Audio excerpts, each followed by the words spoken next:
Hello and welcome to Nikolai's genetics lessons, and today I have prepared another blood relationship problem for you.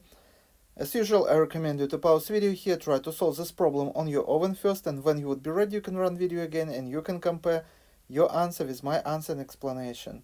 If A plus B means B is the brother of A times B means B is the husband of A minus B means A is the mother of B, and A% B means A is the father of B.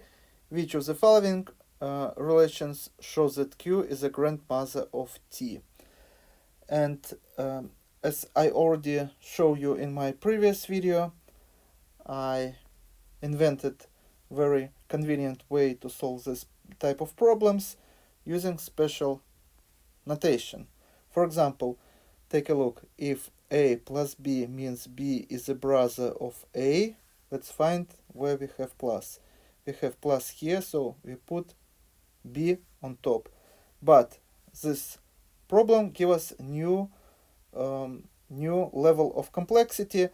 Sometimes we see that B is the brother of A, and sometimes, for example, here we see A minus B means A is the mother of B. So this gives us new level of complexity and confusion may arise here. So I recommend you to use arrows here. So arrow here means that R is a brother of P and not P is a brother of R. So let's put B also here, and let's put arrow sign here, and we put B here and put arrow sign here. So Q is a brother of P and not P is a brother of Q, because P can be, for example, a sister. So now let's read another statement. A times B means B is a husband of A. So let's find where we have times. So we put H here, husband, and Q is the husband of P. So we have times here, and also put arrow here, and next statement would be A minus B means A is the mother of B. So this time we have normal left to right logic. So A minus B means A, or first, is the mother of the second. So we used to read from left to right, so no need to put arrows here, just use this logic. A minus B means A is the mother of B, or first is the mother of the second. So we put M here, and we don't need any arrows here. So we put M here, and we also put M here. And we also have A% B means A is the father of B. So also straightforward logic from left to right. So we put F here. R is the father of T. We put F here. And we put F here. And we put F here. So now we have everything in order to solve this problem. All relationship between all these people are shown, and if you pay enough attention, again, our question is, which of the following relations shows that Q is a grandmother of T? You would notice right away that Q here is a father of R, for example. Q here is a father of R. Q here is a father of R. So if Q is a father of R, then Q cannot be a grandmother of anyone, or mother, or sister, because Q, it is clear, is a father.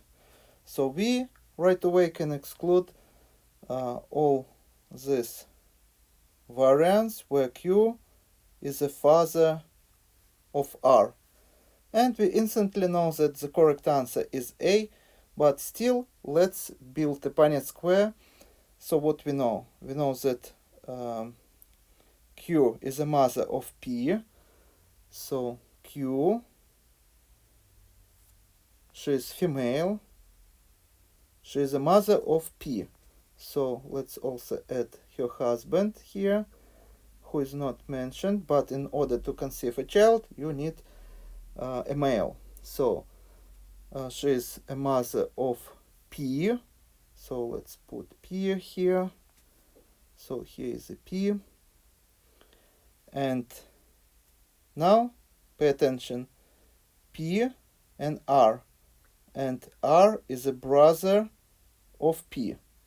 So we still don't know the sex of the P, but we know that P has a brother. So let's add a brother, which is R. So R. And we can add a box here, which means male. And now R is a father of T.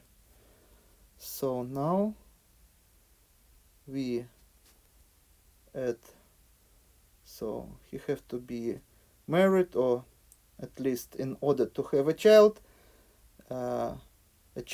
should have father and mother. So we put T here. He is a father of T, and gender of T is not specified here, so we put this sign. And gender of P also is not specified, so we put this sign here. So now again, let's take a look. We should find that Q is the grandmother of T, and you see that Q is the mother of R and Q is the grandmother of T. So Q is the grandmother of T. This is clear and obvious, and as you see, this is very easy to solve this type of problems. But do not forget, in order to solve these problems, also include people who are not mentioned here, but we still need to include them to complete our pedigree, and it would be easier for us to solve this type of problems if we draw them in a classic way. But if we would draw them like, for example, Q has a relationship with P, and P also has some kind of relationship with R, which has, say, daughter or son T, it is very hard to solve this type of problems. And I also have seen many different analogous graphs that explains relationship between people.